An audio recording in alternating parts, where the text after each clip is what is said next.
Hello, my name is Joseph Keith Simon, and I'm here with Mr. David Hughes. He teaches secondary school geography, and he has been to Coober, Pedy. So we're going to interview him. Where exactly is Coober, Pedy in Australia? It's in South Australia, but it's still really far from the coast. I think it's about 600 kilometres from the nearest town, which is a place called Port Augusta, and that's on the coast. So it's really far inland. There's one main road that goes through. It's like a highway. It's really the only road. So if you're on that road, you can go north or you can go south. That's it. And it's really far away from everywhere because there's not a lot of reason to be there. Why do people live there? The town itself opened up and started because they've got opals there, so they're quite precious stones. So people discovered opals there, and then they built a road through, and then they started mining the opals for money. Now it's a bit more famous for tourism because it's a pretty strange place. It's a bit different to a lot of towns. It's certainly different to anywhere I've ever been before, so it attracts people. How do children cope there? Like, how do they handle all the stuff there? Isolation. Yeah. That's an amazing question. And do you know what? I haven't really thought about it. And I don't remember seeing any children when I was there. But I guess there must be some. There was a school there, a small primary school, but I didn't see a secondary school. But that's quite common in small towns, not to How do they learn? Is there any internet and Wi-Fi? Yeah, you can get Wi-Fi, and actually in Australia on these really remote roads, you sometimes have what's called a mobile repeater. It looks like a great big satellite dish, and you could be 5-6 meters away with your phone and it won't work, and then you put it on a little special platform and the satellite dish kind of focuses the rays and your phone will work, but only for emergencies. So you put your phone on the little stand and it will work there and you can get signal, but nowhere else. So if you're stuck in the middle of the desert and you can find one of these, you're okay. But if you can't, it's a problem. Well, have you ever seen the movie Star Wars?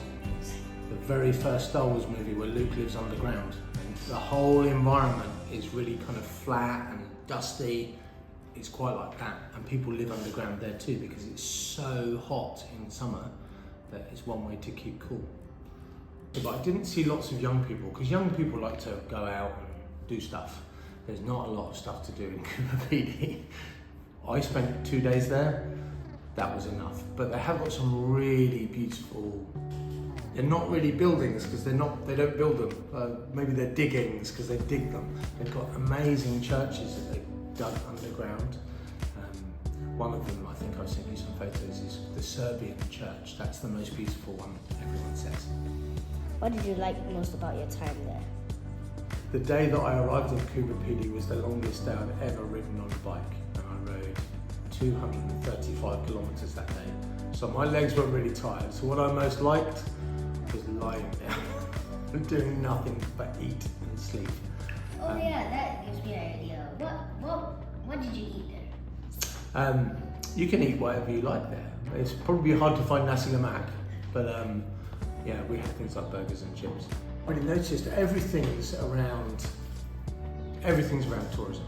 So when you look at the photos, here's an old mine that you can go and visit. It's not working anymore.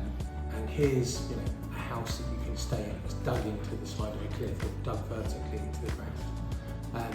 So nearly all of the industry is tourism. In fact, when we arrived, the person that we're staying with straight away just said, "Come with me," and took us into the tourist information office, and that was how we planned our day because there's just lots of little tourist things.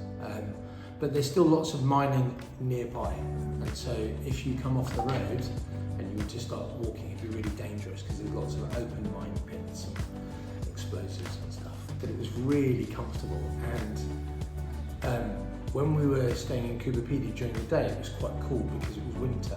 I say cool, cooler than Malaysia, but not cold. We were still in just t-shirts and stuff. But in the night time, it was cold. We had to put on jumpers and jackets and stuff like that. Yeah, it was really nice. And the next day, actually, to give you an idea of how cold that area is, the next day we had frost. So it was down to 0 or a little bit below 0. But in our house that we stayed in, that was dug into the side of a cliff, it was just really nice. It wasn't too hot, it wasn't too cold. Just like Goldilocks' porridge. Is it snowing up top? It wasn't snowing there because it's really dry. So it would be cold enough to snow, but because it's the desert, you don't get any snow. Thank you so much, Mr. David. And the interview is over.